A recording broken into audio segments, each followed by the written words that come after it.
Bonjour à tous, que le Seigneur vous bénisse. Une fois de plus, je vous souhaite la bienvenue à notre séquence matinale 5 minutes pour restaurer. Nous sommes le mardi 25 mars 2025 et nous sommes en train de voir depuis hier le thème sur l'adoration. Alors j'aimerais vous inviter à prendre une fois de plus le texte que nous avons lu hier parce que en 5 minutes on n'a pas pu tout dire et nous voulons continuer sur ce texte de Genèse au chapitre 22 à partir du verset 1er au verset 5.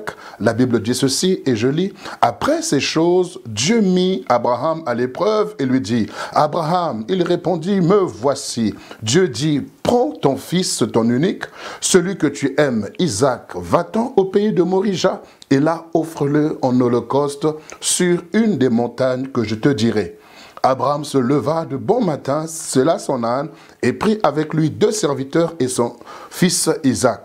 Et il fondit du bois pour l'holocauste, et partit pour aller au lieu que Dieu lui avait dit. Le 3e jour, Abraham, levant les yeux, vit le lieu de loin.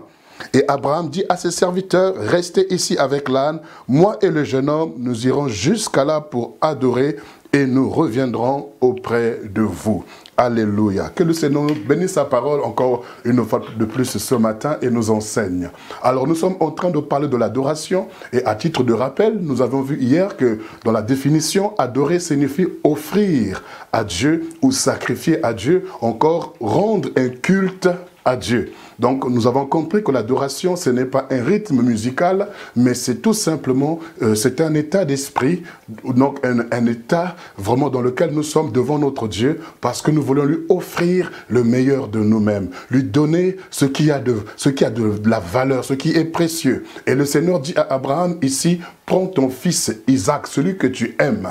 Oui, l'adoration consiste à prendre ce que nous avons en nous pour lui offrir, pour lui donner, parce que c'est ça que lui nous attend. C'est à ce niveau-là que Dieu nous attend, que nous puissions lui donner le meilleur de nous-mêmes. C'est pourquoi, lorsqu'on dit que je vais au culte, en vérité, c'est une mauvaise expression que nous employons. C'est un défaut de langage, parce que quand tu dis « je vais au culte », ça signifie que toi, tu vas assister à un culte. Tu vas comme un spectateur pour assister à un culte, mais en vérité, tu dois dire « je vais rendre un culte » ou « je vais rendre un culte à Dieu ». Donc, parce que quand tu vas rendre, là, tu es acteur, tu es en train de servir, tu es en train d'offrir, tu es en train de donner à Dieu ce qui lui est dû. Oui, aujourd'hui, l'adoration, nous sommes souvent conditionnés par ce que les gens ont chanté avec un fond musical et nous nous appuyons là-dessus pour pouvoir aussi nous exprimer à Dieu. Ce n'est pas mauvais, mais je crois aussi qu'au fond de ton cœur, il y a quelque chose que tu devrais exprimer à Dieu,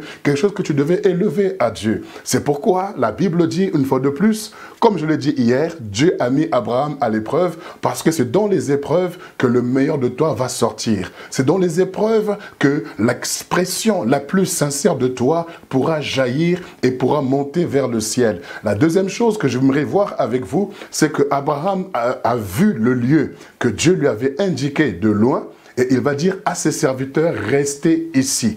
Il est important que tu puisses te séparer de toutes ces choses ou de toutes ces personnes qui peuvent t'empêcher d'aller offrir à Dieu ce que tu as de meilleur, d'aller donner à Dieu ce que Dieu attend de toi. Dans la distraction, il te sera difficile d'adorer ton Dieu. Dans l'environnement vraiment inapproprié, il te sera difficile d'offrir à Dieu. Dans un espace ou alors dans un climat qui n'est pas approprié, il te sera difficile de pouvoir produire le fruit que le Seigneur attend de toi. C'est pourquoi Abraham s'est séparé de ses serviteurs. C'est comme Abraham s'est séparé de son neveu Lot.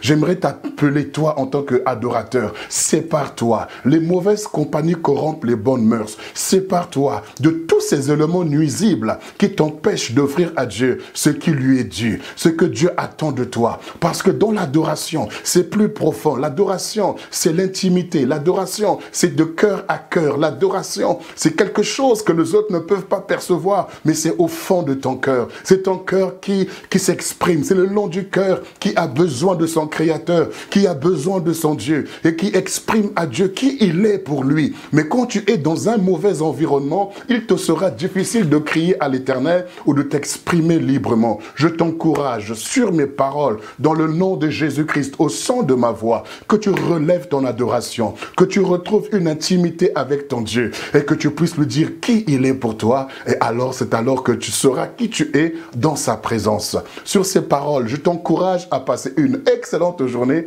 et la paix de Dieu qui surpasse toute intelligence garde ton cœur et tes pensées en Jésus-Christ. Amen.